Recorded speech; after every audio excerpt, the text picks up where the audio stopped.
श्रीगुरुभ्यो नमः। हरिः ओम्।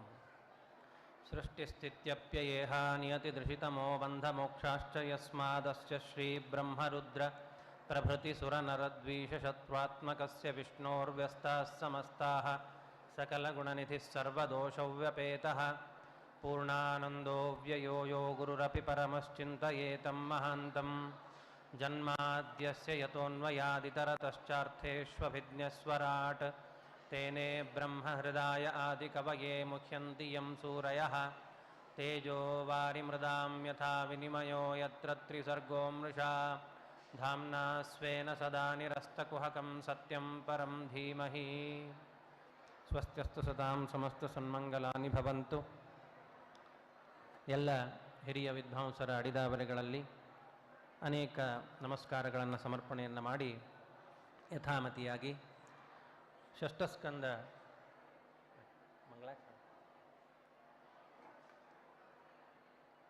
ಷಷ್ಠಸ್ಕಂದ ಭಾಗವತದ ಪ್ರವಚನ ಮಾಡಬೇಕು ಎಂಬುದಾಗಿ ತಿಳಿಸಿದ್ದಾರೆ. ಯಥಾಮತಿಯಾಗಿ ಅನುವಾದವನ್ನು ಮಾಡುವಂತಹ ಪ್ರಯತ್ನವನ್ನು ಮಾಡುತ್ತೇನೆ. ಪಂಚಮಸ್ಕಂದದ ಅಂತ್ಯದಲ್ಲಿ ನರಕಗಳ ವಿವರಣೆಯನ್ನು ಮಾಡ್ತಾ 28 ನರಕಗಳು, ಮಹಾನರಕಗಳ ಬಗ್ಗೆ ತಿಳಿಸಿರ್ತಾರೆ. ಅಂತಹ ನರಕಗಳಿಂದ ಪಾರಾಗುವಂಥಕ್ಕೆ ಸುಲಭವಾದಂತಹ ಮಾರ್ಗ ಯಾವುದು ಅಂತ ಪ್ರಶ್ನೆ ಬಂದರೆ ಅದಕ್ಕೆ ಉತ್ತರವನ್ನು ಭಾಗವತ ಬಹಳ ಸುಂದರವಾಗಿ ಕೊಡ್ತಾ ಇದೆ. ಭಗವಂತನ ನಾಮಸ್ಮರಣೆ ಕಲಿಯುಗದಲ್ಲಿ ವಿಶೇಷವಾಗಿ ಆ ನರಕಗಳಿಂದ ಪಾರಾಗುವುದಕ್ಕೆ ಮಾರ್ಗವಾಗಿದೆ ಅನ್ನುವುದನ್ನು ಆ ಅಜಾಮಿಲನ ವೃತ್ತಾಂತದಿಂದ ತಿಳಿಸಿಕೊಡ್ತಾ ಇದ್ದಾರೆ. ಕಾನ್ಯಕುಬ್ಜ ಎಂಬಂತಹ ದೇಶದಲ್ಲಿ ಒಬ್ಬ ಶ್ರೇಷ್ಠನಾದಂತಹ ಬ್ರಾಹ್ಮಣ ಕುಲದಲ್ಲಿ ಹುಟ್ಟಿದ ಅಜಾಮಿಲ ಎಂಬ ಬ್ರಾಹ್ಮಣ ಉತ್ತಮವಾದ ರೀತಿಯಲ್ಲಿ ಜೀವನವನ್ನು ಸಾಗಿಸ್ತಾ ಇರ್ತಾನೆ. ವಿಧಿವಶಾತ್ ಒಮ್ಮೆ ಕಾಡಿಗೆ ವನಕ್ಕೆ ಹೋದಂತಹ ಸಂದರ್ಭದಲ್ಲಿ ಒಬ್ಬ ದಾಸಿಯನ್ನು ನೋಡಿ ಮೋಹಗೊಂಡು ಅವಳ ಸಂಸರ್ಗವನ್ನು ಮಾಡಿ ಅವಳ ಜೊತೆಗೇನೆ ಜೀವನವನ್ನು ಸಾಗಿಸ್ತಾ ಎಲ್ಲ ವಿಧವಾದ ಬ್ರಾಹ್ಮಣ್ಯದ ತ್ಯಾಗವನ್ನು ಮಾಡಿ ಮಾಂಸಭಕ್ಷಣಾದಿಗಳಿಂದ ಬ್ರಾಹ್ಮಣ್ಯವನ್ನೇ ಕಳೆದುಕೊಂಡು ಜೀವನವನ್ನು ಸಾಗಿಸಲಿಕ್ಕೆ ಪ್ರಾರಂಭ ಮಾಡಿರ್ತಾನೆ. 88 ವರ್ಷಗಳಾಗುವವರೆಗೆ ಭಾಗವತ ತಿಳಿಸುವಂತೆ 88 ವರ್ಷದವರೆಗೆ ಅವನ ಜೀವನದ 88 ವರ್ಷಗಳವರೆಗೆ ಅದೇ ರೀತಿಯಾಗಿ ಜೀವನವನ್ನು ಸಾಗಿಸ್ತಾನೆ. ಅವಳಲ್ಲಿ 10 ಜನ ಮಕ್ಕಳನ್ನು ಪಡೆದಿರ್ತಾರೆ. ಆ 10 ಜನ ಮಕ್ಕಳಲ್ಲಿ ಕೊನೆಯವನ ಹೆಸರು ನಾರಾಯಣ ಅಂತ. ಮಕ್ಕಳಿಗೆ ದೇವರ ಹೆಸರನ್ನು ಇಡಬೇಕು ಅನ್ನೋದಕ್ಕೆ ಇದೇ ಕಾರಣ. ಅವರ ಹೆಸರನ್ನು ಕರೆಯುವಾಗ ನಮಗೆ ದೇವರ ಸ್ಮರಣೆ ಆಗ್ತದೆ, ಅದರಿಂದಲೂ ಕೂಡ ಪುಣ್ಯ ಬರ್ತದೆ ಅನ್ನುವುದನ್ನು ತಿಳಿಸ್ತಾರೆ. ನಾರಾಯಣ ಅಂತ ಮಗನಿಗೆ ಹೆಸರನ್ನು ಇಟ್ಟಿದ್ದಾರೆ. ಬಹಳ ವಯಸ್ಸಾಗಿದೆ, ಹಾಸಿಗೆ ಮೇಲೆ ಮಲಗಿದ್ದಾನೆ ಅಜಾಮಿಳ. ಆಗ ಅವನಿಗೆ ಯಮಭಟರ ದರ್ಶನವಾಗ್ತದೆ ಅಂತ ತಿಳಿಸಿಕೊಡ್ತಾರೆ. 3 ಜನ ಯಮಭಟರು ಬರ್ತಾ ಇರುವುದನ್ನು ನೋಡ್ತಾನೆ. ಸಪಾಶಹಸ್ತಾನ್ ತ್ರೀನ್ ದೃಷ್ಟ ಪುರುಷಾನ್ ವೃಷದಾರುಣಾನ್ ವಕ್ರತುಂಡಾನ್ ಊರ್ಧ್ರ ರೋಮ್ನಃ ಆತ್ಮಾನಂ ನೇತುಮಾಗತಾನ್. ಹೇಗಿದ್ದಾರೆ ಯಮಭಟರು ಅಂದರೆ, ಈಗ ನಾವು ಯಾವುದನ್ನು ಫ್ಯಾಷನ್ ಅಂತ ಮಾಡ್ತೇವೆ ಅದು ಯಮಭಟರ ಲಕ್ಷಣ ಅಂತ ತಿಳಿಸಿಕೊಡ್ತಾರೆ. ಊರ್ಧ್ವ ರೋಮ್ನಃ, ಕೂದಲೆಲ್ಲ ನೆಟ್ಟಗೆ ನಿಂತಿದೆ ಅಂತೆ. ಅದು ಸ್ಪೈಕ್ ಅಂತ ಮಾಡ್ಕೋತಾರೆ ನೋಡ್ರಿ. ಈಗಿನ ಯುವಕರು ಮಾಡಿಕೊಳ್ಳುವಂತಹ ಏನು ವೇಷಭೂಷಣಗಳು ಅದೆಲ್ಲ ಯಮಭಟರ ಲಕ್ಷಣ ಅಂತ ತಿಳಿಸ್ತಾರೆ. ಉದ್ದಗಿರುವಂತಹ ಉಗುರು, ನೆಟ್ಟಗೆ ನಿಂತಹ ಕೂದಲು, ವಿಕಾರವಾದಂತಹ ಮುಖದ ತುಂಬ ಎಲ್ಲ ಅದೇ ಟ್ಯಾಟೂ ಹಾಕ್ಸಿರ್ತಾರೆ, ಅಂತಹ ವಿಕಾರವಾದ ಮುಖಗಳು, ಇದೆಲ್ಲ ಯಮಭಟರ ಲಕ್ಷಣ ಅಂತ ತಿಳಿಸಿಕೊಡ್ತಾರೆ. ನೋಡಿದಾಕ್ಷಣ ಭಯ ಆಗಬೇಕು ನಮಗೆ. ಆ ರೀತಿಯಾಗಿದ್ದಾರೆ ಯಮಭಟರು. ಅವರನ್ನು ನೋಡಿ ಹೆದರಿಕೆ ಆಗಿದೆ ಅವನಿಗೆ. ಏನು ಮಾಡಬೇಕು ತೋಚ್ತಾ ಇಲ್ಲ. ಎದ್ದು ಓಡಿ ಹೋಗೋಣ ಅಂತಂದರೆ ವಯಸ್ಸು ಸಹಕಾರ ಕೊಡ್ತಾ ಇಲ್ಲ, ದೇಹ ಎಲ್ಲ ಮುಪ್ಪಾಗಿ ಬಿಟ್ಟಿದೆ. ಆಗ ದೂರದಲ್ಲಿ ಮಗ ಆಟ ಆಡ್ತಾ ಇದ್ದ, ಕೊನೆ ಮಗ ನಾರಾಯಣ ಅಂತ. ಅವನನ್ನು ಕರೆದನಂತೆ. ದೂರೇ ಕ್ರೀಡನಕಾಸಕ್ತಂ ಪುತ್ರಂ ನಾರಾಯಣಾಹ್ವಯಂ ಆಜುಹಾವ ಪ್ಲಾವಿತಸ್ವರೇಣ ಅಂತ ತಿಳಿಸ್ತಾರೆ. ಜೋರಾಗಿ ಕರೆದಂತೆ. ಎಷ್ಟು ಜೋರಾಗಿ ಕರೆದ, ನಾರಾಯಣ ಅಂತ ಕರೆದ್ರೆ ದೇವರಿಗೆ ಕೇಳಿಸ್ತಂಥದ್ದು, ಅಷ್ಟು ಜೋರು ಅಂತ ಹೇಳ್ತಾರೆ. ಅಂದರೆ ಅಲ್ಲಿ ಟಿಪ್ಪಣಿಕಾರರು ಅದರ ವಿವರಣೆಯನ್ನು ಕೊಡ್ತಾರೆ. ಬಹಳ ಸುಂದರವಾಗಿ ಹೇಳ್ತಾರೆ. ದೂರೇ ಕ್ರೀಡನಕಾಸಕ್ತಂ ಪುತ್ರಂ ನಾರಾಯಣಾಹ್ವಯಂ ಅಂದರೆ ದೂರದಲ್ಲಿ ವಿಹಾರವನ್ನು ಮಾಡ್ತಾ ಇದ್ದಂತಹ ನಾರಾಯಣ ಎಂಬಂತಹ ಪುತ್ರ ಅಂದರೆ ಯಾರು ಅಂದರೆ ಭಗವಂತ ಅಂತ. ದೂರೇ ಕ್ರೀಡನಕಾಸಕ್ತಂ ಅಂದರೆ ಇಲ್ಲಿಯೇ ಹತ್ತಿರದಲ್ಲಿ ಆಟ ಆಡ್ತಾ ಇದ್ದಾನೆ ಇವನು, ಈ ನಾರಾಯಣ ಅಲ್ಲ, ಮಗನಲ್ಲ. ದೂರೇ ಅಂತಂದರೆ ಅಲ್ಲಿ ಶ್ವೇತದ್ವೀಪ ವೈಕುಂಠಾದಿಗಳಲ್ಲಿ ಆ ಲಕ್ಷ್ಮೀದೇವಿಯ ಜೊತೆಗೆ ವಿಹಾರ ಮಾಡ್ತಾ ಇರುವಂತಹ ಸಾಕ್ಷಾತ್ ಭಗವಂತ ನಾರಾಯಣ. ಅವನನ್ನು ಪುತ್ರ ಅಂತ ಯಾಕೆ ಕರೀತಾರೆ ಅಂದರೆ, ನಮ್ಮ ಮಕ್ಕಳನ್ನು ಪುತ್ರ ಅಂತ ಕರೆಯುವುದು ಯಾಕೆ ಅಂದರೆ, ಶ್ರಾದ್ದಾದಿಗಳನ್ನು ಮಾಡಿ ನಮ್ಮನ್ನು ನರಕದಿಂದ ಪಾರು ಮಾಡ್ತಾರೆ. ಪುನ್ನಾಮ ನರಕಾತ್ ತ್ರಾಯತೆ ಇತಿ ಪುತ್ರ. ಶ್ರಾದ್ದಾದಿಗಳನ್ನು ಸರಿಯಾಗಿ ಮಾಡದೇ ಇದ್ದರೆ ಪುತ್ ಅಂತ ನರಕ ಅಂತ, ಆ ನರಕಕ್ಕೆ ಹಾಕ್ತಾರೆ. ಅಲ್ಲಿಂದ ಪಾರು ಮಾಡ್ತಾನೆ ಅನ್ನುವುದಕ್ಕಾಗಿ ಮಕ್ಕಳನ್ನು ಪುತ್ರ ಅಂತ ಕರೀತಾರೆ. ಭಗವಂತನ ಸ್ಮರಣೆ ಆ ಒಂದೇ ನರಕ ಅಲ್ಲ, ಹಿಂದೇನು 5ನೇ ಸ್ಕಂದದಲ್ಲಿ ಹೇಳಿದ್ರಲ್ಲ ಅಂತಹ 86,000 ನರಕಗಳು, ಎಲ್ಲ ನರಕದಿಂದ ಪಾರು ಮಾಡ್ತಾನೆ ಭಗವಂತ ಅನ್ನುವುದಕ್ಕಾಗಿ ಭಗವಂತನನ್ನ ಪುತ್ರ ಅಂತ ಕರೀತಾರೆ ಅಂತ ತಿಳಿಸ್ತಾರೆ. ಅಂತಹ ದೂರೇ ಕ್ರೀಡನಕಾಸಕ್ತಂ ಪುತ್ರಂ ನಾರಾಯಣಾಹ್ವಯಂ, ಆ ಭಗವಂತನ ಸ್ಮರಣೆ ಬಂದಿದೆ ಪೂರ್ವಜನ್ಮದ ಸುಕೃತದಿಂದ ಅಜಾಮಿಳನಿಗೆ ಅಂತ ಹೇಳ್ತಾರೆ. ನಾಮಸ್ಮರಣೆ ಮಾಡುವುದು ಬೇರೆ, ಆ ಸ್ಮರಣೆ ಮಾಡುವಾಗ ಭಗವಂತನ ಸ್ಮರಣೆ ಬರುವುದು ಬೇರೆ, ಎರಡೂ ಇದೆ. ಮತ್ತದರಲ್ಲಿ ನಾರಾಯಣ ಅಂತ ದೇವರ ಚಿಂತನೆ ಮಾಡ್ಬೋದು ನಾವು, ಆದರೆ ದೇವರ ಹೆಸರನ್ನು ತೆಗೆದುಕೊಳ್ಳುವಾಗ ಆ ದೇವರ ಸ್ಮರಣೆ ಬರಬೇಕು ಮನಸ್ಸಿಗೆ. ಎರಡೂ ಆಗಿದೆ ಈಗ ಅಜಾಮಿಳನ ವಿಷಯದಲ್ಲಿ. ಪೂರ್ವಜನ್ಮದ ಸುಕೃತದಿಂದಾಗಿ ಆ ಭಗವಂತನ ಸ್ಮರಣೆ ಬಂದಿದೆ, ನಾರಾಯಣ ಅಂತ ಉಚ್ಚಾರ ಮಾಡಿದ್ದಾನೆ. ಯಾವಾಗ ಬಾಯಿಂದ ನಾರಾಯಣ ಅಂತ ಶಬ್ದ ಬಂತೋ ಆಗ ಆ ಯಮಭಟರು ಇರುವ ಸ್ಥಳಕ್ಕೆ ವಿಷ್ಣುದೂತರು ಬರ್ತಾ ಇದ್ದಾರೆ. ಅದ್ಭುತವಾದಂತಹ ರೂಪ. ಅವರು ಬರ್ತಾ ಇದ್ರೆ ಸುತ್ತಲಿದ್ದಂತಹ ಕತ್ತಲೆಯೆಲ್ಲ ನಾಶವಾಗ್ತಾ ಇದೆ ಅಂತ, ಅಷ್ಟು ಅದ್ಭುತವಾದ ತೇಜಸ್ಸಿನ ಕೂಡಿದಂತಹ ದೇಹ, ಸುಂದರವಾದಂತಹ ಆ ವಿಷ್ಣುದೂತರು ಅಲ್ಲಿಗೆ ಬಂದು ಆ ಯಮದೂತರನ್ನು ತಡೀತಾರೆ. ಇನ್ನೇನು ಹಗ್ಗ ಹಾಕಿ ಎಳಿಬೇಕು, ಅವನನ್ನು ಎಳೆದುಕೊಂಡು ಹೋಗಬೇಕು, ಅಷ್ಟರಲ್ಲಿ ಬಂದು ತಡೀತಾ ಇದ್ದಾರೆ. ಇವನನ್ನು ಕರೆದುಕೊಂಡು ಹೋಗಬೇಡ್ರಿ. ಯಾಕೆ ಕರೆದುಕೊಂಡು ಹೋಗಬಾರದು? ಇವನು ಮಹಾಪಾಪಿಷ್ಟ ಅಂತಾರೆ ಅವರು. ವಿಷ್ಣುದೂತರು ಯಮದೂತರು ಹೇಳ್ತಾರೆ, ಅವನ ವೃತ್ತಾಂತವನ್ನೆಲ್ಲ ಹೇಳ್ತಾರೆ. ಏನೇನು ಮಾಡಿದ್ದಾನೆ ಜೀವನದಲ್ಲಿ. ಅವನು ಶ್ರೇಷ್ಠವಾದ ಬ್ರಾಹ್ಮಣ ಜನ್ಮ ಬಂದಿತ್ತು, ಅದನ್ನು ತ್ಯಾಗ ಮಾಡಿ ದಾಸಿಯ ಸಂಘ ಮಾಡಿ ಮದ್ಯಪಾನ ಮಾಂಸಭಕ್ಷಣಾದಿಗಳನ್ನೆಲ್ಲ ಮಾಡ್ತಾ ಜೀವನವನ್ನು ವ್ಯರ್ಥವಾಗಿ ಕಳೆದಿದ್ದಾನೆ, ಮಹಾಪಾಪಿಷ್ಟ.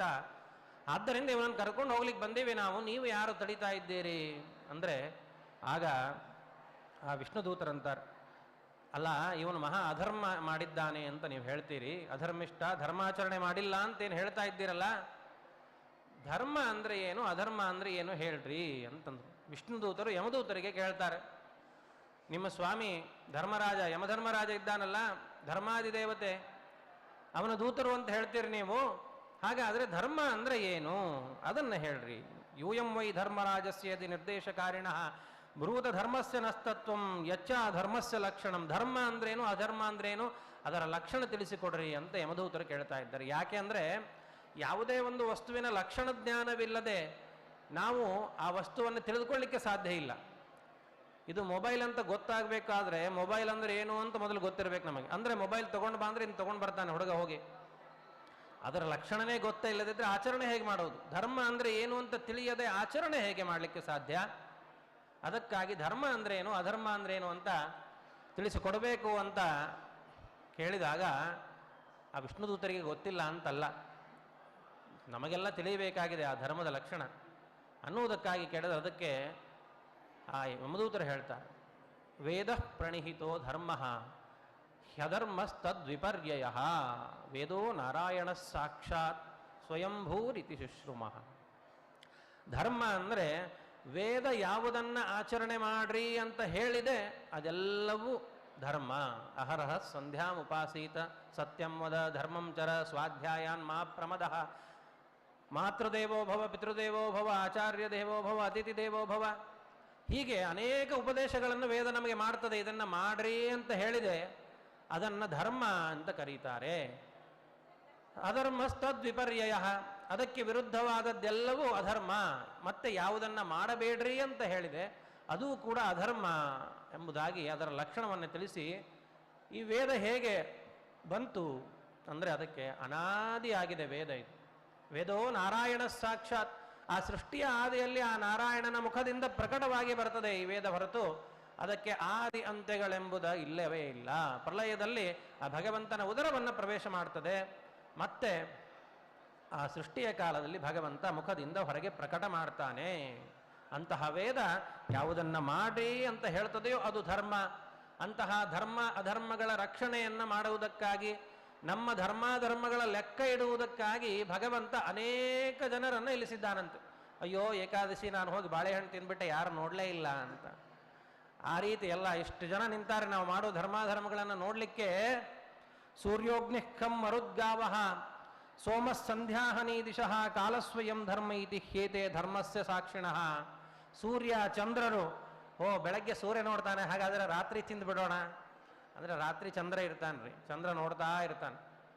ಅಷ್ಟೇ ಅಲ್ಲ, ಕಾಲ ಇಲ್ಲದೆ ಇರುವಂತಹ ಕಾಲ ಯಾವುದು ಇಲ್ಲವೇ ಇಲ್ಲ, ಯಾವಾಗಲೂ ಇರ್ತಾನೆ ಕಾಲಾಭಿಮಾನಿ ದೇವತೆ ಅನ್ನುವುದಕ್ಕಾಗಿ ಕ್ಷಣ ಕ್ಷಣಕ್ಕೆ ಇವರೆಲ್ಲ ನಾವು ಮಾಡುವ ಧರ್ಮಾಧರ್ಮಗಳ ಲೆಕ್ಕವನ್ನು ಇಡ್ತಾ ಇರ್ತಾರೆ.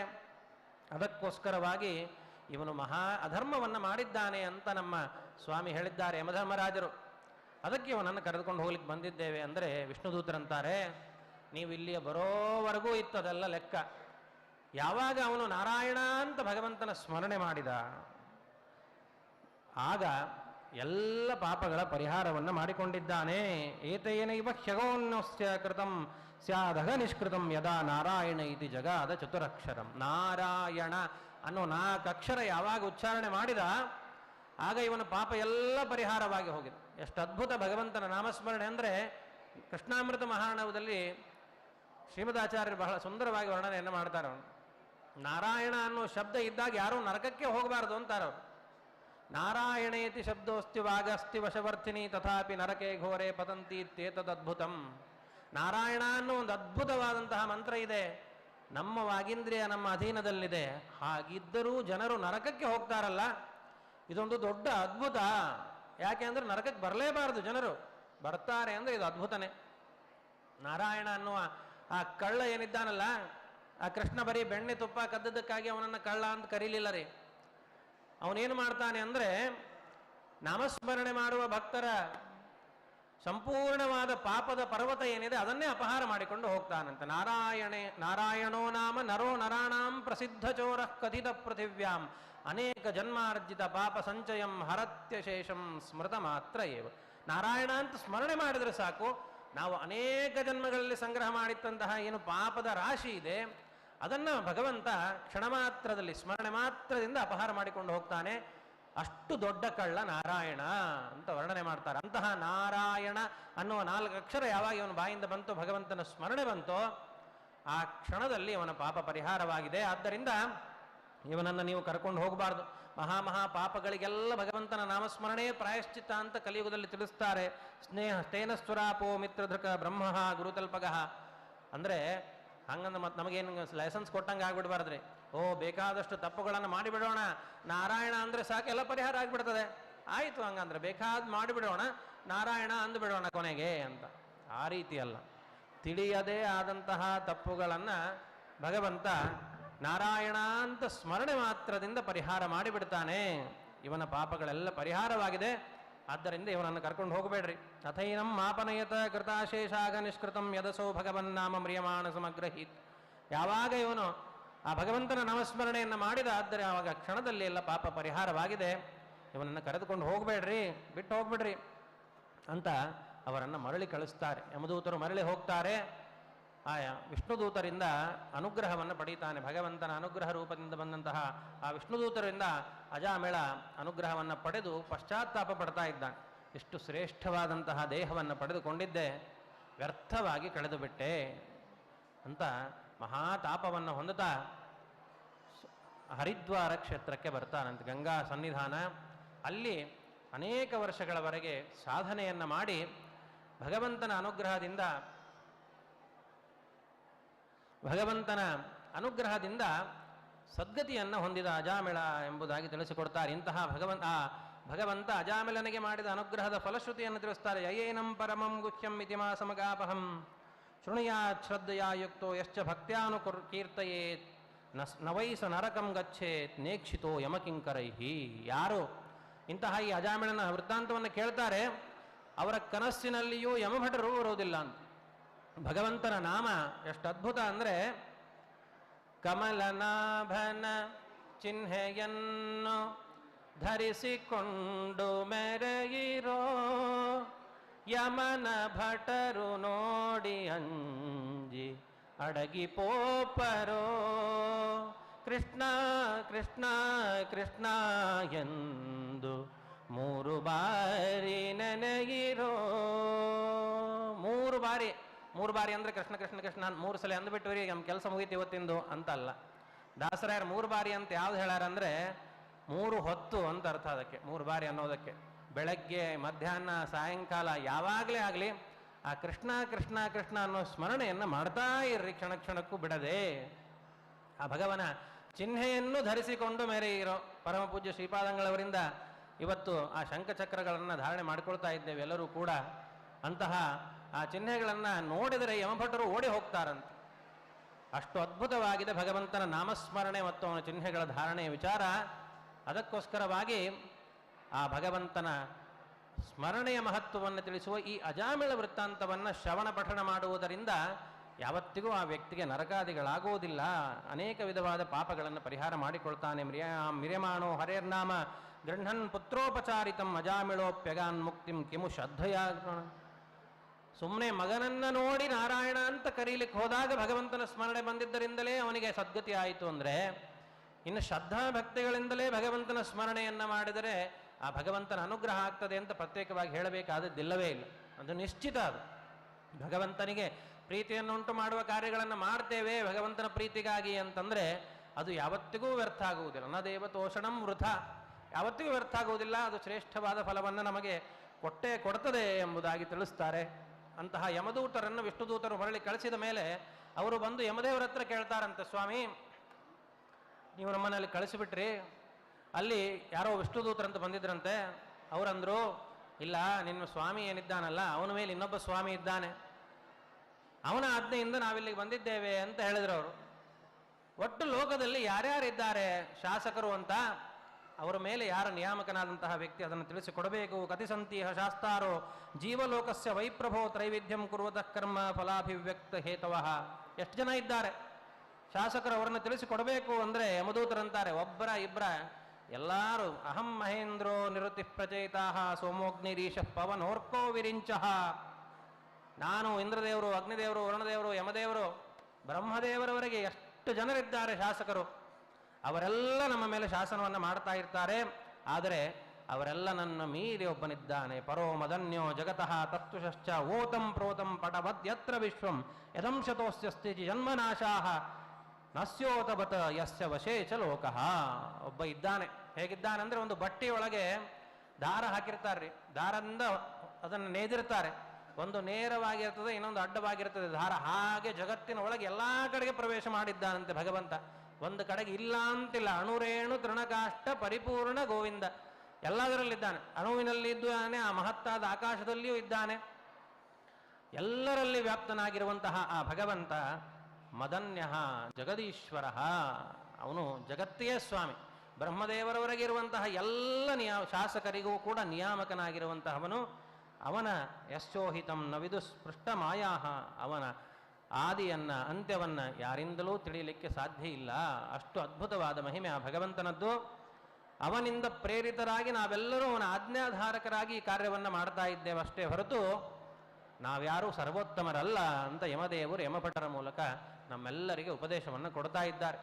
ಆಗ ಯಮದೂತರು ಕೇಳಿದ್ರಂತೆ, ಸ್ವಾಮಿ ಹಂಗಾದರೆ ನಮಗೆ ಒಂದು ನೀವು ಪರಿವಿಡಿ ಸಿದ್ಧ ಮಾಡಿ ಕೊಟ್ಟು ಬಿಡ್ರಿ, ಯಾರನ್ನ ಕರ್ಕೊಂಡು ಬರಬೇಕು ಯಾರನ್ನ ಕರ್ಕೊಂಡು ಬರಬಾರ್ದು ಮೊದಲೇ ಹೇಳಿಬಿಡ್ರಿ. ಯಾಕೆ ಅಂದರೆ ಪ್ರತಿ ಸಲ ನೀವು ಕಳಿಸ್ಬೇಕು, ಕರ್ಕೊಂಡು ಬಾ ಅಂತ, ಅಲ್ಲಿ ವಿಷ್ಣುದೂತರು ಬರಬೇಕು, ನಾವು ಮತ್ತೆ ಹಾಗೆ ಬರಬೇಕು. ನಾವೇನು ಹೆಣ್ಮಕ್ಳಲ್ಲ, ಹೆಣ್ಮಕ್ಳಾದರೆ ಫ್ರೀ ಬಸ್ ಟಿಕೆಟ್ ಇದೆ, ಹೋಗಿ ಬಂದುಬಿಡ್ತಾರೆ. ನಮಗೆಲ್ಲ ಟಿಕೆಟ್ ತೆಗೆಸ್ಕೊಂಡು ಹೋಗ್ಬೇಕು ನಾವು. ಅದಕ್ಕೆ ಯಾರನ್ನ ಕರ್ಕೊಂಡು ಬರಬೇಕು ಯಾರನ್ನ ಕರ್ಕೊಂಡು ಬರಬಾರ್ದು ಅಂತ ಹೇಳಿಬಿಡ್ರಿ, ಯಾರನ್ನ ಕರ್ಕೊಂಡು ಬರೋಣ ನಾವು. ಜಿಹ್ವಾನವಕ್ತಿ ಭಗವದ್ಗುಣನಾಮಧೇಯಂ ಚೇತಶ್ಚ ನ ಸ್ಮರತಿ ತಚ್ಚರಣಾರವಿಂದಂ ಕೃಷ್ಣಾಯ ನೋ ನಮತಿ ಯಚ್ಚಿರ ಏಕದಾಪಿ ತಾನಾನಯಧ್ವಮಸತೋ ಕೃತ ವಿಷ್ಣು ಕೃತ್ಯಾನ್. ಯಾವ ಜೀವನದಲ್ಲಿ ವಿಷ್ಣು ಕರ್ಮಗಳನ್ನು, ಭಗವತ್ ಪ್ರೀತಿಕರವಾದಂತಹ ಕರ್ಮಗಳನ್ನು ಮಾಡುವುದಿಲ್ಲ ಅಂತ ಅವನನ್ನು ಕರ್ಕೊಂಡು ಬರ್ರಿ. ಒಮ್ಮೆಯೂ ಭಗವಂತನ ಸ್ಮರಣೆಯನ್ನು ಮಾಡುವುದಿಲ್ಲ ನಾಲಿಗೆ, ಆ ಮನಸ್ಸು ಭಗವಂತನನ್ನು ಒಮ್ಮೆಯೂ ಸ್ಮರಣೆ ಮಾಡುವುದಿಲ್ಲ. ಯಾರ ತಲೆ ಒಮ್ಮೆಯೂ ಕೂಡ ಭಗವಂತನ ಪಾದಕಮಲೆಗಳಿಗೆ ಎರಗುವುದಿಲ್ಲ, ಅಂತಹ ದುಷ್ಟರನ್ನ ನರಕಕ್ಕೆ ಕರೆದುಕೊಂಡು ಬರ್ರಿ ಅಂತ ಯಮದೇವರು ಹೇಳ್ತಾರೆ. ಅವತ್ತಿನಿಂದ ಯಮಕಿಂಕರರಿಗೆ ವಿಷ್ಣು ಭಕ್ತರು ಅಂದರೆ ಹೆದರಿಕೆ ಅಂತ. ಎಲ್ಲಿ ನಾವು ಹೋಗಬೇಕು ನಾರಾಯಣ ಅಂದ್ಬಿಟ್ರೆ ಕಷ್ಟ ಅಂತ. ಅದಕ್ಕೆ ಇತ್ತಂ ಸ್ವಭರ್ತೃಗದಿತಂ ಭಗವನ್ ಮಹಿತ್ವಂ ಸಂಸೃಶ್ಯ ವಿಸ್ಮಿತ ಧಿಯೋ ಯಮ ಕಿಂಕರಾಸ್ತೆ ತೇನಾಚ್ಯುತಾಶ್ರಯ ಜನಂ ಪ್ರತಿ ಶಂಕಮಾನ ದ್ರಷ್ಟುಂಚ ಬಿಭ್ಯತಿ ತದ ಪ್ರಭೃತಿ ಸ್ಮರಾಜನ್. ಓ ಭಗವದ್ಭಕ್ತರು, ಅವರ ತಂಟನೆ ಬೇಡ್ರಿ, ಆ ಕಡೆ ತಲೆ ಹಾಕಿ ಮಲಗೋದಿಲ್ಲ ನಾವು ಅಂತಾರೆ ಯಮಕಿಂಕರರು. ಅಷ್ಟು ಆ ಭಗವದ್ಭಕ್ತರ ಆ ಸಾಮರ್ಥ್ಯ ಎಂಬುದಾಗಿ ಆ ಭಗವಂತನ ನಾಮಸ್ಮರಣೆ ಮಹಿಮೆಯನ್ನು ಯಮದೇವರು ಉಪದೇಶವನ್ನು ಮಾಡ್ತಾರೆ ಎಂಬುದಾಗಿ ತಿಳಿಸಿಕೊಡ್ತಾರೆ. ಆನಂತರದಲ್ಲಿ ಮತ್ತೆ ಆ ವಂಶಾವಳಿಯನ್ನು ಹೇಳಲಿಕ್ಕೆ ಪ್ರಾರಂಭ ಮಾಡ್ತಾರೆ. ಪ್ರಚೇತಸರ ಹೊರಗಿನ ಕಥೆಯನ್ನು ಹೇಳಿರ್ತಾರೆ ಹಿಂದೆ. ಆ ಪ್ರಚೇತಸರಿಗೆ 10 ಜನ, ಅಂದರೆ ಪ್ರಾಚೀನ ಬರ್ಹಿ ಅಂತ ಹೆಸರನ್ನು ಹೇಳಿದ್ದಾರೆ. ಪೂರ್ವ ದಿಕ್ಕಿಗೆ ದರ್ಬೆಯನ್ನು ಹಾಕಿ ಹೋಮವನ್ನು ಮಾಡಿದ್ದಕ್ಕೆ ಪ್ರಾಚೀನ ಬರ್ಹಿ ಅಂತ ಹೆಸರು ಬಂದಿರ್ತದೆ. ಅವನಿಗೆ 10 ಜನ ಮಕ್ಕಳಿರ್ತಾರಂತೆ, ಪ್ರಚೇತಸರು ಅಂತ. ಅವರು ತಪಸ್ಸಿಗಾಗಿ ಹೋಗಿರ್ತಾರೆ, ಪ್ರಜಾವೃದ್ಧಿಯನ್ನು ಮಾಡಬೇಕು ಅಂತ. ತಪಸ್ಸು ಮುಗಿಸಿ ಬಂದು ನೋಡ್ತಾರೆ, ಎಲ್ಲ ಕಡೆಗೆ ವೃಕ್ಷಗಳು ಬೆಳೆದು ಬಿಟ್ಟಿದೆ ಲೋಕದಲ್ಲೆಲ್ಲ. ಅದನ್ನು ನೋಡಿ ಸಿಟ್ಟಿನಿಂದ ಪ್ರಜಾವೃದ್ಧಿ ಮಾಡಿದರೆ ಇರ್ಲಿಕ್ಕೆ ಜಾಗ ಬೇಕಲ್ಲ, ಅವುಗಳನ್ನೆಲ್ಲ ಸುಡ್ಲಿಕ್ಕೆ ದೃಷ್ಟಿ ಮಾತ್ರದಿಂದ ಭಸ್ಮ ಮಾಡಲಿಕ್ಕೆ ಪ್ರಾರಂಭ ಮಾಡಿದ್ದಾರೆ. ಆಗ ಆ ವನಸ್ಪತಿಗಳಿಗೆ ನಿಯಾಮಕನಾದ ಚಂದ್ರ ಬಂದು ತಡೀತಾನೆ. ಆ ರೀತಿ ಮಾಡಬೇಡ್ರಿ, ನೀವು ಪ್ರಜಾವೃದ್ಧಿ ಮಾಡಬೇಕಲ್ಲ, ನಿಮಗೊಂದು ಕನ್ಯಾ ಕೊಟ್ಟು ವಿವಾಹ ಮಾಡ್ತೇನೆ ಅಂತ 10 ಜನರಿಗೆ ಒಬ್ಬಳೇ ಕನ್ಯಾ. ಆ ವೃಕ್ಷಗಳ ಮಗಳಂತೆ, ವೃಕ್ಷಾಭಿಮಾನಿ ದೇವತೆಗಳ ವಾರಕ್ಷಿ ಅಂತ ಹೆಸರು, ಅಸಿಕ್ನಿ ಅಂತ ಹೆಸರು, ವಾರಕ್ಷಿ ಎಂಬುದಾಗಲೂ ಕರೀತಾರೆ. ಅವರನ್ನು ಕೊಟ್ಟು ವಿವಾಹವನ್ನು ಮಾಡಿರ್ತಾರೆ. ಆನಂತರದಲ್ಲಿ ಇವರೆಲ್ಲರೂ ಮಾನಸ ಸೃಷ್ಟಿಯನ್ನು ಮಾಡ್ತಾ ಇದ್ರು. ಅಲ್ಲಿಯವರೆಗೆ ಪ್ರಜಾ ಸೃಷ್ಟಿ ಅಂದರೆ ಮಾನಸ ಸೃಷ್ಟಿಯ ದಕ್ಷ ಪ್ರಜಾಪತಿಗಳಿಂದ ಮೈಥುನ ಸೃಷ್ಟಿ ಪ್ರಾರಂಭ ಆಗ್ತದೆ ಎಂಬುದಾಗಿ ತಿಳಿಸಿಕೊಡ್ತಾರೆ. ಅಂತಹ ದಕ್ಷ ಪ್ರಜಾಪತಿಗಳು ಮುಂದೆ ಪ್ರಜಾ ಸೃಷ್ಟಿಯನ್ನು ಮಾಡ್ತಾರಂತೆ. ಮೈಥುನ ಸೃಷ್ಟಿ ಪ್ರಾರಂಭವಾಗಿದ್ದು ದಕ್ಷ ಪ್ರಜೇಶ್ವರರಿಂದ. ಅವರು ಪ್ರಜಾವೃದ್ಧಿಯನ್ನು ಮಾಡಬೇಕೆಂಬ ಅಪೇಕ್ಷೆಯಿಂದ 10,000 ಜನ ಗಂಡು ಮಕ್ಕಳನ್ನು ಪಡೆದುಕೊಳ್ತಾರಂತೆ. ಅವರೆಲ್ಲರಿಗೆ ಆಜ್ಞೆ ಮಾಡ್ತಾರೆ, ನೀವು ಹೋಗಿ ಪ್ರಜಾವೃದ್ಧಿಯನ್ನು ಮಾಡ್ರಿ. 10,000 ಜನ ಹೋಗಿ ನಾರಾಯಣ ತೀರ್ಥದಲ್ಲಿ ಹೋಗಿ ಮುಳುಗ್ತಾರೆ ತಪಸ್ಸು ಮಾಡಬೇಕು ಅಂತ. ಒಂದು ತಿಳಿಬೇಕಾದದ್ದೇನು ಭಾಗವತದಲ್ಲಿ ಅಂದರೆ, ಏನೇ ಮಾಡಬೇಕಾದರೂ ತಪಸ್ಸು ಮಾಡಿ. ಧ್ರುವ ಚರಿತ್ರೆಯಲ್ಲೂ ಕೇಳ್ತೇವೆ, ಸಿಂಹಾಸನದ ಮೇಲೆ ಕೂಡಬೇಕಾದ ತಪಸ್ಸು ಮಾಡು ಅಂತ ಹೇಳ್ತಾಳೆ ತಾಯಿ. ಹಾಗೆ ಈ ಪ್ರಜಾ ಸೃಷ್ಟಿ ಮಾಡುವುದಕ್ಕೆ ಸಾಮರ್ಥ್ಯ ಹೇಗೆ ಅಂದರೆ ಭಗವಂತನ ಕುರಿತು ತಪಸ್ಸು ಮಾಡುವುದಷ್ಟೇ. ತಪಸ್ಸಿಗಾಗಿ ಹೋಗಿ ಆ ನಾರಾಯಣ ಸರೋವರದಲ್ಲಿ ಮುಳುಗಿ ಹೇಳ್ತಾರೆ, ಶುದ್ಧರಾಗಿ ಬಿಟ್ಟರು, ವೈರಾಗ್ಯ ಬಂದುಬಿಟ್ಟಿದೆ ಅಲ್ಲಿ ಸರೋವರದಲ್ಲಿ ಸ್ನಾನ ಮಾತ್ರದಿಂದ. ನಾರದರು ಬಂದು ಉಪದೇಶ ಮಾಡ್ತಾರೆ ಅವರಿಗೆ, ಅಲ್ಲ ನೀವು ಪ್ರಜಾ ಸೃಷ್ಟಿಗೆ ಅಂತ ಹೊರಟಿದ್ದೀರಲ್ಲ, ಈ 10 ಪ್ರಶ್ನೆಗಳನ್ನು ಕೇಳ್ತೇನೆ, ಅದಕ್ಕೆ ಉತ್ತರ ತಿಳಿದು ಆಮೇಲೆ ಪ್ರಜಾ ಸೃಷ್ಟಿ ಮಾಡ್ರಿ.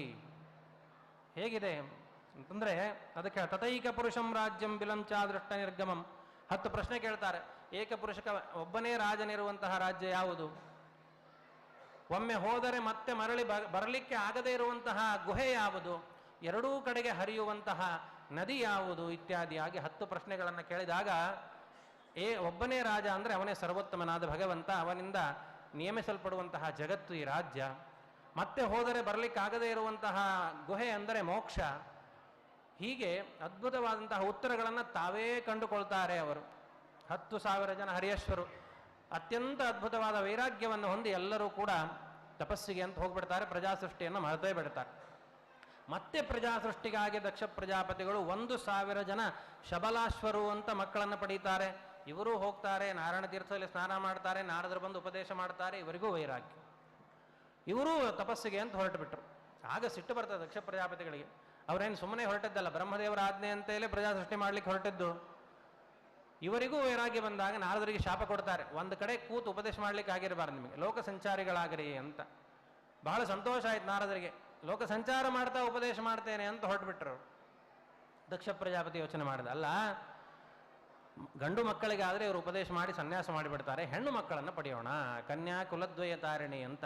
ಈ ಕಡೆ ಗಂಡನ ಮನೆಗೂ ಕೀರ್ತಿಯನ್ನು ತಂದು ಕೊಡ್ತಾಳೆ, ಹುಟ್ಟಿದಂತಹ ಮನೆಗೂ ಶ್ರೇಷ್ಠತೆಯನ್ನು ತಂದು ಕೊಡ್ತಾಳೆ, ಹೆಣ್ಣು ಮಕ್ಕಳನ್ನು ಪಡೆಯೋಣ ಅಂತ 60 ಜನ ಹೆಣ್ಣು ಮಕ್ಕಳನ್ನು ಪಡೀತಾರೆ.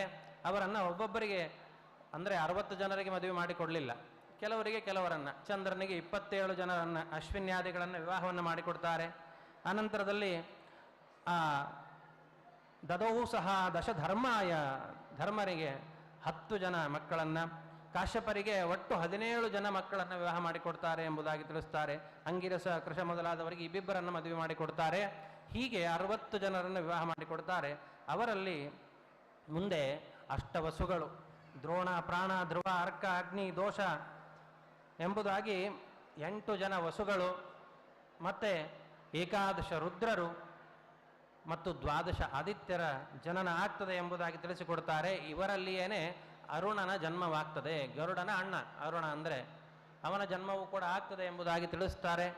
ಹೀಗೆ ಅವರ ವಂಶದ ಬಗ್ಗೆ ತಿಳಿಸ್ತಾ ಮುಂದೆ ಆ ಬ್ರಾಹ್ಮಣರ ಶಾಪದಿಂದಾಗಿ, ಅಂದರೆ ಬ್ರಾಹ್ಮಣರಿಗೆ ಮಾಡಿದ ಅವಮಾನದಿಂದಾಗಿ ಇಂದ್ರದೇವರು ದುರ್ಗತಿಯನ್ನು ಹೊಂದಬೇಕಾಯಿತು ಅನ್ನುವ ವಿಚಾರವನ್ನು ಭಾಗವತ ನಮಗೆ ತಿಳಿಸಿಕೊಡುತ್ತದೆ. ಗುರುಗಳಿಗೆ ಎಷ್ಟು ಮಹತ್ವ ಕೊಡಬೇಕು ಅಂತಂದರೆ, ಇಂದ್ರದೇವರೇನು ಸಾಮಾನ್ಯ ಅಲ್ಲ, ಅದ್ಭುತರಾದ ದೇವತೆಗಳಿಗೆ ಅವರು ಅಧಿಪತಿಗಳಾದವರು. ಅಂತಹ ಇಂದ್ರದೇವರು ಸಭೆಯಲ್ಲಿ ಕುಳಿತ ಸಂದರ್ಭದಲ್ಲಿ ಗುರುಗಳಾದ ಬೃಹಸ್ಪತ್ಯಾಚಾರ್ಯರು ಬಂದಾಗ ಎದ್ದು ನಿಂತು ಮರ್ಯಾದೆ ಕೊಡಲಿಲ್ಲ. ಅದರಿಂದ ಬೇಸರಿಸಿ ಬೃಹಸ್ಪತ್ಯಾಚಾರ್ಯರು ಹೊರಟು ಬಿಡ್ತಾರೆ, ಅದೃಶ್ಯರಾಗಿ ಬಿಡ್ತಾರೆ, ಅವರಿಗೆ ಕಾಣದೆ ಅಂತೆ. ಆಗ ಗುರುಗಳೇ ಇಲ್ಲದೆ ಏನು ಮಾಡಬೇಕು? ಬ್ರಹ್ಮದೇವರಲ್ಲಿ ಹೋಗಿ ಪ್ರಾರ್ಥನೆಯನ್ನು ಮಾಡಿದಾಗ ಬ್ರಹ್ಮದೇವರಂತಾರೆ, ಇಲ್ಲ, ತ್ವಷ್ಟೃವಿನ ಮಕ್ಕಳು ವಿಶ್ವರೂಪಾಚಾರ್ಯರಂತರಿದ್ದಾರೆ, ಅವರನ್ನು ಕರೆದುಕೊಂಡು ಹೋಗಿ ನೀವು ನಿಮ್ಮ ಪೌರೋಹಿತ್ಯಾದಿಗಳನ್ನು ಮಾಡಬೇಕು ಅಂತ ತಿಳಿಸಿದಾಗ ಆ ಅವರನ್ನು ಕರೀತಾರೆ ಬಂದು ಪೌರೋಹಿತ್ಯಕ್ಕೆ. ವಿಶ್ವರೂಪಾಚಾರ್ಯರನ್ನ ಅವರಂತಾರೆ, ಪೌರೋಹಿತ್ಯ ಮಹಾಗರ್ಹಿತ, ನಿಂದೆ ಅದು ಮಾಡಲೇಬಾರದು. ಆದರೆ ಅದನ್ನು ಮಾಡಲೇದಿದ್ದರೆ ಗತಿ ಇಲ್ಲ, ಮತ್ತೆ ಮಾಡಲಿಕ್ಕೂ ಬೇಕು, ಮಾಡಲೂಬಾರದು. ಅಂದರೆ ಅತಿ ಆಸೆಯಿಂದ ಪೌರೋಹಿತ್ಯಾದಿಗಳನ್ನು ಮಾಡಬಾರದು ಅಂತ ತಿಳಿಸ್ತಾರೆ. ಹಣದ ಆಸೆಯಿಂದ ಪೌರೋಹಿತ್ಯ ಮಾಡಬಾರದು. ಅದಕ್ಕಾಗಿ ಆದರೂ ಪ್ರಾರ್ಥನೆ ಮಾಡ್ತಾ ಇದ್ದೀರಿ, ಆದ್ದರಿಂದಾಗಿ ನಿಮ್ಮ ಪೌರೋಹಿತ್ಯವನ್ನು ಮಾಡ್ತೇನೆ ಅಂತ ಆ ದೇವತೆಗಳ ಪೌರೋಹಿತ್ಯವನ್ನು ಮಾಡ್ತಾ ಇರ್ತಾರೆ. ಅವರಿಂದ ಇಂದ್ರದೇವರು ಅದ್ಭುತವಾದ ನಾರಾಯಣ ವರ್ಮದ ಉಪದೇಶವನ್ನು ಪಡೆದುಕೊಳ್ತಾರೆ ಎಂಬುದಾಗಿ ತಿಳಿಸಿಕೊಡ್ತಾರೆ. ಹರಿರ್ವಿದಧ್ಯಾತ್ ಮಮ ಸರ್ವರಕ್ಷಾಂ ನ್ಯಸ್ತಾಂಗ್ರಿ ಪದ್ಮ ಪತಗೇಂದ್ರ ಪೃಷ್ಠೆ ದರಾರಿ ಚರ್ಮಾಸಿ ಗದೇಶು ಚಾಪ ಪಾಶಾಂದಧಾನೋಷ್ಟ ಗುಣೋಷ್ಟ ಬಾಹು. ಅಷ್ಟಬಾಹು ಆದಂತಹ ಆ ಭಗವಂತನ ರೂಪದ ಚಿಂತನೆಯನ್ನು ಮಾಡ್ತಾರೆ. ಗರುಡಾರೂಢನಾಗಿ ಕುಳಿತಿರುವಂತಹ ಭಗವಂತ ನಮ್ಮನ್ನು ಕ್ಷಣ ಕ್ಷಣಕ್ಕೆ ರಕ್ಷಣೆ ಮಾಡ್ತಾನೆ ಅನ್ನುವ ಚಿಂತನೆಯನ್ನು ಮಾಡಬೇಕು ಅಂತ ತಿಳಿಸಿಕೊಡ್ತಾರೆ. ಭೂಮಿಯಲ್ಲಿ ವಾಮನ, ಆಕಾಶದಲ್ಲಿ ತ್ರಿವಿಕ್ರಮ, ನೀರಿನಲ್ಲಿ ಮತ್ಸ್ಯನಾಗಿ, ಹೀಗೆ ಭಗವಂತ ಕ್ಷಣ ಕ್ಷಣಕ್ಕೆ ನಮ್ಮನ್ನು ರಕ್ಷಣೆ ಮಾಡಲಿ. ರಕ್ಷತ್ವ ಸೋಮಾಧ್ವನಿ ಯಜ್ಞಕಲ್ಪ ಸ್ವದಂಷ್ಟ್ರಯೋನ್ನೀತ ಧರೋ ವರಾಹ. ವರಾಹ ರೂಪದಿಂದ ಇರುವಂತಹ ಭಗವಂತ ಮಾರ್ಗದಲ್ಲಿ ನಮ್ಮನ್ನು ರಕ್ಷಣೆ ಮಾಡಲಿ. ರಾಮೋದ್ರಿಕೂಟೇಶ್ವರ ವಿಪ್ರವಾಸೆ ಅದ್ರಿಕೂಟೇಶು, ಪರ್ವತಗಳಲ್ಲಿ ಸಂಚಾರ ಮಾಡುವ ಸಂದರ್ಭದಲ್ಲಿ ರಾಮಚಂದ್ರ ದೇವರು ನಮ್ಮನ್ನು ರಕ್ಷಣೆ ಮಾಡಲಿ. ಸನತ್ಕುಮಾರೋವತು ಕಾಮದೇವಾತ್, ಆ ಕಾಮನ ಬಾಧೆಯಿಂದ ಕುಮಾರ ರೂಪಿಯಾದಂತಹ ಭಗವಂತ ಅವನಲ್ಲಿ ಸನ್ನಿಹಿತನಾಗಿ ರಕ್ಷಣೆಯನ್ನು ಮಾಡಲಿ ಎಂಬುದಾಗಿ ಪ್ರಾರ್ಥನೆಯನ್ನು ಮಾಡ್ತಾರೆ. ಒಂದು ಅದ್ಭುತವಾದಂತಹ ಪ್ರಾರ್ಥನೆ ಹೇಗಿದೆ ಅಂತಂದರೆ, ಹಯಶೀರ್ಷೋ ಮಾಂ ಪಥಿ ದೇವಹೇಳನ. ದೇವತೆಗಳಿಗೆ ಅವಮರ್ಯಾದೆ ಮಾಡದೇ ಇರುವಂತೆ ಭಗವಂತ ನನ್ನನ್ನು ರಕ್ಷಿಸಲಿ ಅಂತ ಪ್ರಾರ್ಥನೆ ಮಾಡ್ತಾರೆ. ಮನುಷ್ಯರಿಗೆ ಅವಮರ್ಯಾದೆ ಮಾಡಿದ್ರೇನೆ, ಒಳ್ಳೆಯ ಬ್ರಾಹ್ಮಣನಿಗೆ ಅವಮರ್ಯಾದೆ ಮಾಡಿದ್ರೇನೆ ಅದರಿಂದ ಮಹಾ ಅಧೋಗತಿ ಆಗ್ತದೆ ಅಂತಿರುವಾಗ, ಇನ್ನು ದೇವತೆಗಳಿಗೆ ಹೇಳನ ಮಾಡುವುದು, ಅವರಿಗೆ ಅವಮರ್ಯಾದೆ ಮಾಡುವುದು, ಭಗವಂತನ ಅವಹೇಳನ ಅಂತಂದರೆ ನಾನೇ ದೇವರು ಅಂತ ಅಹಂ ಬ್ರಹ್ಮಾಸ್ಮಿ ಅಂದ್ಬಿಟ್ರೆ ಸಾಕು. ಅದಕ್ಕಿಂತ ದೊಡ್ಡದಾದ ಅವಹೇಳನ ಇನ್ನೇನೂ ಇಲ್ಲ ದೇವರಿಗೆ. ಯಾಕೆ ಅಂದರೆ ನಾನು ಮಹಾ ಅಜ್ಞಾನಿ, ಅಸ್ವತಂತ್ರ, ಗುಣಗಳೇ ಇಲ್ಲ, ಅಂತಹ ನನ್ನನ್ನು ದೇವರಿಗೆ ಹೋಲಿಸಿಕೊಂಡರೆ, ಗುಣಪೂರ್ಣ ಸರ್ವತಂತ್ರ ಸ್ವತಂತ್ರ ಸರ್ವಸ್ವಾಮಿಯಾದ ಭಗವಂತ ನಾನೇ ಅಂತಂದರೆ ಇದಕ್ಕಿಂತ ದೊಡ್ಡ ದೇವಹೇಳನ ಏನಿರಲಿಕ್ಕೆ ಸಾಧ್ಯ? ಅಂತಹ ಪಾಪಕರ್ಮಗಳಿಂದ ನನ್ನನ್ನು ಆ ಹಯವದನ ರೂಪಿಯಾದಂತಹ ಭಗವಂತ ರಕ್ಷಣೆ ಮಾಡಲಿ. ಆ ಭಗವಂತನ ಆಯುಧಗಳು ನಮ್ಮನ್ನು ಕಾಯಲಿ, ಶಂಖಚಕ್ರ ಗದಾ ಪದ್ಮಾದಿ ಆಯುಧಗಳು ಕೂಡ ನಮ್ಮನ್ನು ರಕ್ಷಣೆ ಮಾಡಲಿ ಎಂಬುದಾಗಿ ಅನೇಕ ವಿಧವಾಗಿ ಅಲ್ಲಿ ಪ್ರಾರ್ಥನೆಯನ್ನು ಮಾಡ್ತಾರೆ ಭಗವಂತನಿಗೆ. ಅಂತಹ ನಾರಾಯಣ ವರ್ಮವನ್ನು ಇಂದ್ರ ಕೇಳಿ ಲೋಕಗಳನ್ನೆಲ್ಲ ಗೆದ್ದನಂತೆ. ನಾರಾಯಣ ಅನ್ನುವ ಹೆಸರೇ ವರ್ಮ ಅಂದರೆ ಕವಚವಾಗಿ ಇರ್ತದೆ, ಅದೇ ನಮ್ಮನ್ನು ರಕ್ಷಣೆ ಮಾಡ್ತದೆ ಅಂತ ತಿಳಿಸುವಂತಹ ಶ್ರೇಷ್ಠವಾದಂತಹ ನಾರಾಯಣ ವರ್ಮ ಅದರ ಉಪದೇಶವನ್ನು ಪಡೆದು ಇಂದ್ರದೇವರು ಲೋಕಗಳನ್ನೆಲ್ಲ ಗೆದ್ದು ದೈತ್ಯರನ್ನೆಲ್ಲ ಸೋಲಿಸಿದರು ಎಂಬುದಾಗಿ ತಿಳಿಸಿಕೊಡ್ತಾರೆ. ಅಂತಹ ವಿಶ್ವರೂಪಾಚಾರ್ಯರ ತಂದೆ ದೇವತೆ, ತಾಯಿ ದೈತ್ಯರ ಪಕ್ಷದಲ್ಲಿ ಇರ್ತಾಳೆ ಅನ್ನುವುದಕ್ಕಾಗಿ ತಾಯಿಯ ಮೇಲೆ ಅಭಿಮಾನದಿಂದ ಹೋಮ ಮಾಡುವ ಸಂದರ್ಭದಲ್ಲಿ ಆ ದೈತ್ಯರಿಗೂ ಸ್ವಲ್ಪ ಅದರಲ್ಲಿ ಪಾಲನ್ನು ಕೊಡ್ತಿರ್ತಾರೆ ವಿಶ್ವರೂಪಾಚಾರ್ಯರು. ಅದು ತಿಳಿದು ಇಂದ್ರದೇವರು ಅವರ ಶಿರಚ್ಛೇದವನ್ನು ಮಾಡ್ತಾರೆ. ಬ್ರಾಹ್ಮಣ ಹತ್ಯೆ ಮಾಡಿದ್ದಕ್ಕಾಗಿ ಬ್ರಹ್ಮಹತ್ಯಾ ದೋಷ ಬರ್ತದೆ. 1 ವರ್ಷದವರೆಗೆ ಹಾಗೆ ಇದ್ರಂತೆ. ಆಮೇಲೆ ಅದನ್ನು 4 ಭಾಗ ಮಾಡಿ ಹಂಚಿಬಿಡ್ತಾರೆ. ಅಗ್ನಿ, ನೀರು, ಪೃಥ್ವಿ, ವೃಕ್ಷಗಳಿಗೆ, ಸ್ತ್ರೀಯರಿಗೆ ಅದನ್ನು ಹಂಚಿದರು ಎಂಬುದಾಗಿ ತಿಳಿಸಿಕೊಡ್ತಾರೆ. ಒಬ್ಬೊಬ್ಬರಿಗೆ ಒಂದೊಂದು ವರವನ್ನು ಕೊಡ್ತಾರೆ ಮತ್ತು ಆ ದೋಷ ಒಂದೊಂದು ವಿಧವಾಗಿ ಅವರಲ್ಲಿ ಕಾಣಿಸಿಕೊಳ್ತದೆ. ವೃಕ್ಷದಲ್ಲಿ ಅಂಟಿನ ರೂಪದಲ್ಲಿ, ನೀರಿನಲ್ಲಿ ಬುರುಗಿನ ರೂಪದಲ್ಲಿ, ಅಗ್ನಿಯಲ್ಲಿ ಪ್ರಥಮ ಜ್ಯೋತಿ ಏನು ಬರ್ತದೆ ಅದರಲ್ಲಿ ಆ ನೀಲಿ ಬೆಳಕೇನು ಬರ್ತದೆ ಅದರಲ್ಲಿ ಬರ್ತದೆ. ಹೀಗೆ ಸ್ತ್ರೀಯರಲ್ಲಿ ಆ ರಜೋದರ್ಶನ ಆಗ್ತದೆ ಇತ್ಯಾದಿಯಾಗಿ ತಿಳಿಸ್ತಾ ಆ ಬ್ರಹ್ಮ ಹತ್ಯೆಯನ್ನು ಎಲ್ಲರಿಗೂ ಹಂಚಿದರು ಇಂದ್ರದೇವರು ಅಂತ. ಆನಂತರ ತ್ವಷ್ಟೃಗಳು ಆಲೋಚನೆ ಮಾಡಿದ್ರಂತೆ, ನನ್ನ ಮಗನನ್ನು ಕೊಂದ್ರಲ್ಲ ವಿಶ್ವರೂಪಾಚಾರ್ಯನನ್ನ, ಇಂದ್ರನನ್ನು ಕೊಲ್ಲುವ ಮಗನನ್ನು ಪಡೀತೇನೆ ಅಂತ ಅದ್ಭುತವಾಗಿ ಒಂದು ಯಜ್ಞವನ್ನೇ ಮಾಡಿ ವೃತ್ರಾಸುರನನ್ನ ಮಗನಾಗಿ ಪಡೀತಾರೆ. ಸ್ವಲ್ಪ ಸ್ವರ ವ್ಯತ್ಯಾಸ ಆಗಬೇಕಾಗಿತ್ತು, ಆಗಲಿಲ್ಲ. ಹೇಗಿತ್ತೋ ಹಾಗೆ ಹೇಳ್ಬಿಟ್ರು, ಸ್ವಾಹೇಂದ್ರ ಶತ್ರುವರ್ಧಸ್ವ ಅನ್ನುವುದಕ್ಕಾಗಿ ಇಂದ್ರನಿಂದ ಸಾಯುವ ಮಗ ಹುಟ್ಟಿಬಿಡ್ತಾನೆ ವೃತ್ರಾಸುರ.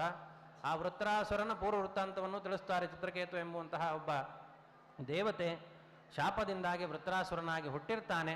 ಅಂತಹ ವೃತ್ರಾಸುರನನ್ನ ಇಂದ್ರದೇವರು ಎಷ್ಟೇ ಕೊಲ್ಲಬೇಕು ಅಂತ ಪ್ರಯತ್ನ ಮಾಡಿದ್ರೂ ಆಗಲಿಲ್ಲ. ಕೊನೆಗೆ ಭಗವಂತನೇ ಹೇಳ್ತಾನೆ, ದಧೀಚಿ ಋಷಿಗಳು ಅಂತಿದ್ದಾರೆ. ಆ ದಧೀಚಿ ಋಷಿಗಳು ಈ ಅದ್ಭುತವಾದಂತಹ ನಾರಾಯಣ ವರ್ಮದ ಸಿದ್ಧಿಯನ್ನು ಮಾಡಿಕೊಂಡು ಅವರ ದೇಹವೇ ವಜ್ರದಷ್ಟು ದೃಢವಾಗಿದೆ, ಅವರ ಬೆನ್ನೆಲುಬಿನಿಂದ ನೀವು ವಜ್ರಾಯುಧವನ್ನು ಮಾಡ್ರಿ, ಅದರಿಂದ ವೃತ್ರಾಸುರನ್ನ ಸಂಹಾರ ಮಾಡಬೇಕು ಅಂತ. ಯಾರ ಮನೆಗಾದರೂ ಹೋಗಿ ಸ್ವಲ್ಪ ಹಾಲು ಕೊಡ್ರಿ, ಮೊಸರು ಕೊಡ್ರಿ, ಒಂಚೂರು ಸಕ್ಕರೆ ಕೊಡ್ರಿ ಅಂತ ಕೇಳ್ಬೋದ್ರಿ. ನಿಮ್ಮ ಬೆನ್ನೆಲುಬು ಕೊಡ್ರಿ ಅಂತ ಕೇಳಲಿಕ್ಕಾಗ್ತದ? ಯಾರ ಹತ್ರ ಹೋಗಿ ಕೇಳಿಸಿದ್ರೆ ಹೊಡೆದು ಕಳಿಸ್ತಾರೆ ಅಷ್ಟೇ. ಏನ್ರಿ ಸಾಯಿ ಅಂತೀರಿ ನಮಗೆ ಅಂತ. ಬೆನ್ನೆಲುಬು ಕೊಡೋದಂದ್ರೇನು? ಸಾಯುವುದಂತೆ ಅರ್ಥ, ದೇಹತ್ಯಾಗ ಮಾಡೋದೇ. ಅಂತಹ ದಧೀಚಿ ಋಷಿಗಳ ಹತ್ತಿರಕ್ಕೆ ಹೋಗಿ ಕೇಳಿದಾಗ ಸಂತೋಷದಿಂದ ದೇಹತ್ಯಾಗ ಮಾಡ್ತಾರೆ. ದೇವತಾ ಕಾರ್ಯಕ್ಕೆ ಈ ದೇಹ ಉಪಯೋಗ ಆಗ್ತದೆ ಅನ್ನುವುದಾದರೆ ಅವಶ್ಯವಾಗಿ ತಗೊಳ್ರಿ ಅಂತ ತಮ್ಮ ದೇಹದಲ್ಲಿಯೇ ಯೋಗ ಸಾಮರ್ಥ್ಯದಿಂದ ಅಗ್ನಿಯನ್ನು ಪ್ರಜ್ವಾಲನೆ ಮಾಡಿ ಅಲ್ಲಿಯೇ ದೇಹತ್ಯಾಗವನ್ನು ಮಾಡ್ತಾರೆ. ವಜ್ರಾಯುಧ, ಅದ್ಭುತವಾದ ವಜ್ರಾಯುಧದ ನಿರ್ಮಾಣವನ್ನು ಮಾಡ್ತಾರೆ. ಆ ವೃತ್ರಾಸುರನಿಗೆ ವರ ಇರ್ತದೆ, ಏನು ಅಂದರೆ ಬುರುಗಿನಿಂದ ಸಾಯಬೇಕು ಅಂತ, ನೀರಿನ ಬುರುಗಿನಿಂದ ಸಾಯಬೇಕು. ಅವನ ಜೊತೆಗೆ ಸಖ್ಯವನ್ನು ಮಾಡಿಕೊಳ್ತಾರೆ ಇಂದ್ರದೇವರು. ಸಖ್ಯ ಮಾಡಿಕೊಂಡು ಅವನಿಂದಲೇ ಕೇಳ್ತಾರೆ, ನಿನ್ನ ಹೆಂಗೆ ಸಾಯಿಸೋದು ಅಂತ ಕೇಳಿದ್ರೆ ಹೆಂಗೆ ತಮಾಷೆ ಮಾಡ್ತಾ ಅವ ಹೇಳ್ಬಿಟ್ಟವ, ಇಲ್ಲ ಬುರುಗಿನಿಂದ ನಾನು ಸಾಯ್ತೇನೆ ಅಂತ. ಫೇನ ಆಯಿತು ಅಂತ ವಜ್ರಾಯುಧವನ್ನು ಫೇನದಲ್ಲಿ ಎದ್ದಿ ಅವನನ್ನು ಸಂಹಾರ ಮಾಡ್ತಾರೆ ಎಂಬಂತಹ ವಿಚಾರವನ್ನು ಕೂಡ ತಿಳಿಸಿಕೊಡ್ತಾರೆ. ವೃತ್ರಾಸುರನ ಸಂಹಾರವಾಗ್ತದೆ. ಈ ಸ್ಕಂದವನ್ನು ಮುಕ್ತಾಯ ಮಾಡ್ತಾ ಅಂತ್ಯದಲ್ಲಿ ಆ ಮರುದ್ದೇವತೆಗಳ ಜನನದ ವೃತ್ತಾಂತವನ್ನು ತಿಳಿಸಿಕೊಡ್ತಾರೆ ಮರುದ್ಗಣಗಳು. ಆ ಇಂದ್ರ ದೈತ್ಯರನ್ನೆಲ್ಲ ಸೋಲಿಸಿದ್ದನ್ನು ನೋಡಿ ದಿತಿದೇವಿಗೆ ಬಹಳ ದುಃಖ ಆಯ್ತಂತೆ, ನನ್ನ ಮಕ್ಕಳೆಲ್ಲ ಸೋತ್ಬಿಟ್ರು ಅಂತ. ಅವಳು ಹಿಂಗೆ ಇಂದ್ರನನ್ನು ಕೊಲ್ಲಬೇಕು ಅನ್ನೋ ಮಗನನ್ನು ಪಡಿಬೇಕು ಅನ್ನೋ ಇಚ್ಛೆಯಿಂದ ಕಶ್ಯಪರ ಸೇವೆಯನ್ನು ಮಾಡ್ತಾಳೆ. ಸೇವೆಯನ್ನು ಮಾಡಿದಾಗ ಕಶ್ಯಪರಂದ್ರು, ಏನು ವರ ಬೇಕು ಕೇಳು. ಇಲ್ಲ ಇಂದ್ರನನ್ನು ಕೊಲ್ಲೋ ಮಗ ಬೇಕು ಅಂತ ಕೇಳ್ಕೊಂಡ್ಳು. ಅದಕ್ಕೆ ಉಪದೇಶ ಮಾಡ್ರಿ. ಆ ಗೊತ್ತು ಕಶ್ಯಪರಿಗೆ ಅದು ಸಾಧ್ಯ ಇಲ್ಲ ಅಂತ. ಪುಂಸವನ ಅನ್ನೋ ಒಂದು ಶ್ರೇಷ್ಠವಾದ ವ್ರತ ಇದೆ, ಈ ವ್ರತವನ್ನು ಆಚರಣೆ ಮಾಡು, ಇದರಿಂದ ನಿನಗೆ ಶ್ರೇಷ್ಠರಾದ ಮಗಳು ಹುಟ್ಟುತ್ತಾರೆ ಅಂತ ಹೇಳಿದರು. ಆಯಿತು ಅಂತ ಅವರ ಅನುಜ್ಞೆಯನ್ನು ಪಡೆದು ಪುಂಸವನ ವ್ರತದ ಆಚರಣೆ ಮಾಡ್ತಾರೆ. ಅನೇಕ ನಿಯಮಗಳನ್ನು ಹೇಳಿರ್ತಾರೆ. ಶುಚಿರ್ಭೂತರಾಗಿರಬೇಕು, ಸಂಧ್ಯಾಕಾಲದಲ್ಲಿ ಆಹಾರ ಸ್ವೀಕಾರ ಮಾಡಬಾರದು, ಆಹಾರ ಸ್ವೀಕಾರ ಮಾಡಿದ ಮೇಲೆ ಯಾವಾಗಾದರೂ ಯೋಗ್ಯ ಕಾಲದಲ್ಲಿ ಸ್ವೀಕಾರ ಮಾಡಿದ ಮೇಲೆ ಶುಚಿರ್ಭೂತ ಕೈಕಾಲುಗಳನ್ನು ಶುದ್ಧವಾಗಿ ತೊಳ್ಕೊಳ್ಬೇಕು, ಹಗಲು ಹೊತ್ತಿನಲ್ಲಿ ಮಲಗಬಾರದು, ಭಗವಂತನ ವಿಶೇಷವಾದ ಪೂಜೆಯನ್ನು ಮಾಡಬೇಕು, ಎಲ್ಲವನ್ನ ತಿಳಿದು ಆಚರಣೆ ಮಾಡ್ತಿರ್ತಾಳೆ. ಇಂದ್ರದೇವರು ಬಂದು ಕಾಯ್ತಾ ಇದ್ರಂತೆ. ಆ ದಿತಿದೇವಿ ಅಂದರೆ ಬೇರೆ ಯಾರಲ್ಲ, ಇಂದ್ರದೇವರು ಮೌಶಿ, ದೊಡ್ಡಮ್ಮನೋ ಚಿಕ್ಕಮ್ಮನೋ. ನೀನು ಸೇವೆ ಮಾಡ್ತೇನೆ ಅಂತ ಬಂದ್ರಂತೆ. ಬಹಳ ತುಂಬು ಗರ್ಭಿಣಿ, ಬಹಳ ಆಯಾಸ ಆಗ್ತಿರ್ತದೆ ನಿನಗೆ, ನಿನ್ನ ಸೇವೆಯನ್ನು ಮಾಡ್ತೇನೆ ಅಂತ ಬಂದಿದ್ದಾರೆ. ಕಾಯ್ತಾ ಇದ್ದಾರೆ, ಒಂದು ಅವಕಾಶಕ್ಕಾಗಿ ಕಾಯ್ತಾ ಇದ್ದಾರೆ. ನಮ್ಮ ಹತ್ರ ಬಂದು ಯಾರಾದರೂ ಕಾಯ್ತಾ ಕುಳಿತರೆ ಕ್ಷಣಕ್ಕೆ ಅವಕಾಶ ಸಿಗ್ತದೆ ಅವರಿಗೆ. ಪಾಪನೇ ಮಾಡ್ತಾ ಇರ್ತೀವಿ ಕ್ಷಣಕ್ಕೂ ನಾವು. ಆದರೆ ದಿತಿದೇವಿ 1 ವರ್ಷದವರೆಗೆ ಬಹಳ ಶ್ರೇಷ್ಠವಾದಂತಹ ವ್ರತವನ್ನು ಆಚರಣೆ ಮಾಡಿದ್ದಾಳೆ. ತುಂಬು ಗರ್ಭಿಣಿ. ಆ ಸಂದರ್ಭದಲ್ಲಿ ಬಹಳ ಆಯಾಸ ಆಯಿತು. ಒಂದು ದಿವಸ ಭೋಜನಾನಂತರದಲ್ಲಿ ಸರಿಯಾಗಿ ಕೈಕಾಲುಗಳನ್ನು ತೊಳೆಯದೆ ಹಾಗೇ ಬಂದು ಮಲ್ಕೊಂಡು ಬಿಟ್ಟಿದ್ದಾಳೆ ಸಂಧ್ಯಾಕಾಲದಲ್ಲಿ. ಆಗ ಇಂದ್ರದೇವರು ಇದೇ ಸರಿಯಾದ ಸಮಯ ಅಂತ ಗರ್ಭ ಒಳಗೆ ಪ್ರವೇಶ ಮಾಡಿದ್ದಾರೆ. ಆ ಗರ್ಭವನ್ನು ನಾಶ ಮಾಡೋಣ ಅಂತ 7 ತುಂಡಾಗಿ ಕತ್ತರಿಸಿದರು. ಅದನ್ನು 7 ತುಂಡುಗಳು ಅಳ್ಳಿಕ್ಕೆ ಶುರು ಮಾಡ್ತಾನೆ ಜೋರಾಗಿ. ಅಳಬೇಡ್ರಿ ಅಂತ ಮತ್ತೆ 7 ತುಂಡು ಮಾಡ್ತಾರೆ. 49 ತುಂಡಾಗ್ತದೆ. 49 ಅಳ್ಳಿಕ್ಕೆ ಶುರು ಮಾಡಿಬಿಡ್ತಾರೆ. ಮಾರುತ ಅಳಬೇಡ್ರಿ ಅಂತ ಸಮಾಧಾನ ಮಾಡಿದ್ದಕ್ಕೋಸ್ಕರವಾಗಿ ಮರುತ್ ಅಂತ ಹೆಸರು ಬಂತವ್ರಿಗೆ. ಮರುದ್ದೇವತೆಗಳು ಅಂತ ಇಂದ್ರದೇವರ ಸೇವಕರಾಗಿ ಬಿಡ್ತಾರೆ ಅವರೆಲ್ಲರೂ ಕೂಡ. ಆ ದಿತಿದೇವಿ ಎಚ್ಚರ ಆದಾಗ ನೋಡ್ತಾಳೆ, 50 ಜನ ನಿಂತಿದ್ದಾರೆ ಎದುರಿಗೆ, 49 ಜನ ಮಕ್ಕಳು, ಇಂದ್ರದೇವರೊಬ್ಬರು. ಆಶ್ಚರ್ಯ ಆಯ್ತು ಅವಳಿಗೆ, ಒಂದು ಮಗುವಿಗೆ ಆಗಿ ನಾನು ಮಾಡಿದ್ದೆ 50 ಹೆಂಗಾಯ್ತು ಅಂತ. ಇಂದ್ರದೇವರಂದ್ರು, ನೀನು ಒಂದು ಗರ್ಭವೇ ಈಗ 49 ಆಗಿದೆ, ಅವ್ರ ಜೊತೆಗೆ ನಾನು ಗರ್ಭದಿಂದ ಹೊರಗೆ ಬಂದಿದ್ದೇನೆ, ಆದ್ದರಿಂದ ನನ್ನ ತಮ್ಮಂದ್ರಿದ್ದಂಗೆ ಅವರೆಲ್ಲ. ಅದಕ್ಕೋಸ್ಕರವಾಗಿ ನಾನು ಇವರನ್ನು ನನ್ನ ಜೊತೆ ಕರ್ಕೊಂಡು ಹೋಗ್ತೇನೆ ಅಂತ ಇಂದ್ರದೇವರು ಆ ಮರುದ್ದೇವತೆಗಳನ್ನು ತಮ್ಮ ಜೊತೆಗೇನೆ ಕರ್ಕೊಂಡು ಹೋಗ್ತಾರೆ. ಮರುದ್ಗಣಗಳು ಎಂಬುದಾಗಿ ಲೋಕದಲ್ಲಿ ಅವರೆಲ್ಲರೂ ಕೂಡ ಖ್ಯಾತಿಯನ್ನು ಹೊಂದುತ್ತಾರೆ ಎಂಬುದಾಗಿ ತಿಳಿಸಿಕೊಡ್ತಾರೆ. ವ್ರತಂ ಪುಂಸವನಂ ಪ್ರೋಕ್ತಂ ಮರುತಾಂಚ ಸಮುದ್ಭವ ಏಕೋನವಿಂಶತಿರಧ್ಯಾಯ ಷಷ್ಠೇಸ್ಮಿನ್ ಸಂಪ್ರಕೀರ್ತಿತಾ. ಇಂತಹ ಮರುತ್ಗಳ ಜನನದ ವೃತ್ತಾಂತದೊಂದಿಗೆ ಈ ಷಷ್ಠಸ್ಕಂದದ ಮುಕ್ತಾಯವನ್ನು ಮಾಡ್ತಾರೆ. ಒಟ್ಟು ಏಕೋನವಿಂಶತಿರಧ್ಯಾಯ 19 ಅಧ್ಯಾಯಗಳು ಈ ಷಷ್ಠಸ್ಕಂದದಲ್ಲಿ ಇದೆ. ಅಂತಹ ಈ ಷಷ್ಠಸ್ಕಂದದ ಶ್ರವಣದಿಂದ ಭಗವಂತನ ನಾಮಸ್ಮರಣೆ ನಮಗೆ ಬರ್ತದೆ ಎಂಬುದಾಗಿ ತಿಳಿಸಿಕೊಡ್ತಾರೆ. ಆ ಭಗವನ್ ನಾಮಸ್ಮರಣೆಯ ಮಹಿಮೆಯನ್ನು ಯಥಾಮತಿಯಾಗಿ ತಿಳಿಯುವಂತಹ ಪ್ರಯತ್ನವನ್ನು ಮಾಡಿದ್ದೇವೆ. ನಾನು ಹೇಳುವುದು ಅಂತಂದರೆ ಎಲ್ಲಿಯೂ ಅಲ್ಲ, ಯಾವ ಗಿಡದ ತಪ್ಪಲೂ ಅಲ್ಲ. ಮಹಾಜ್ಞಾನಿಗಳೆಲ್ಲ ಅದ್ಭುತವಾದಂತಹ ಅರ್ಥವಿವರಣೆಗಳೊಂದಿಗೆ ಇದನ್ನು ತಿಳಿಸಿಕೊಡ್ತಾರೆ. ಆದರೂ ಆ ಗುರುಗಳ ಆಜ್ಞೆಯಂತೆ ಯಥಾಮತಿಯಾಗಿ ಅನುವಾದ ಮಾಡುವ ಪ್ರಯತ್ನ ಮಾಡಿದ್ದೇನೆ. ಅವರೇ ಒಳಗೆ ನಿಂತು ನುಡಿಸಿದ್ದಾರೆ. ಅನೇಕ ತಪ್ಪುಗಳಿರ್ತದೆ, ಅದೆಲ್ಲ ನನ್ನದು ಎಂಬುದಾಗಿ ಹೇಳ್ತಾ ಈ 4 ಮಾತುಗಳನ್ನು ಅವಕಾಶ ಮಾಡಿಕೊಟ್ಟಿದ್ದಕ್ಕೋಸ್ಕರವಾಗಿ ಪಂಡಿತರಾದ ಭೀಮಸೇನಾಚಾರ್ಯರಿಗೆ ಹಾಗೂ ಗುರುಗಳಂತಹ ಸತ್ಯಧ್ಯಾನಾಚಾರ್ಯರಿಗೆ ಅನೇಕ ನಮಸ್ಕಾರಗಳನ್ನು ಸಮರ್ಪಣೆಯನ್ನು ಮಾಡ್ತಾ, ಇಲ್ಲಿರುವ ಎಲ್ಲ ಹಿರಿಯ ವಿದ್ವಾಂಸರಿಗೆ ಅನೇಕ ನಮಸ್ಕಾರಗಳನ್ನು ಮಾಡಿ, ಪರಮ ಪೂಜ್ಯ ಶ್ರೀಪಾದಂಗಳವರ ಪಾದಾರವಿಂದಗಳಲ್ಲಿ ಅನಂತ ಶಿರಸಾಷ್ಟಾಂಗ ನಮಸ್ಕಾರಗಳನ್ನು ಸಮರ್ಪಣೆಯನ್ನು ಮಾಡ್ತಾ 4 ಮಾತುಗಳನ್ನು ಮುಕ್ತಾಯ ಮಾಡ್ತೇನೆ. ಅನೇನ ಭಾವಿಯತ್ ಪುಣ್ಯಂ ತದಾಪ್ನೋತು ಗುರುರ್ಮಮ ಮಧ್ವಾಂತರ್ಗತ ಶ್ರೀಕೃಷ್ಣಾರ್ಪಣಮಸ್ತು. ಹರಯೇ ನಮಃ.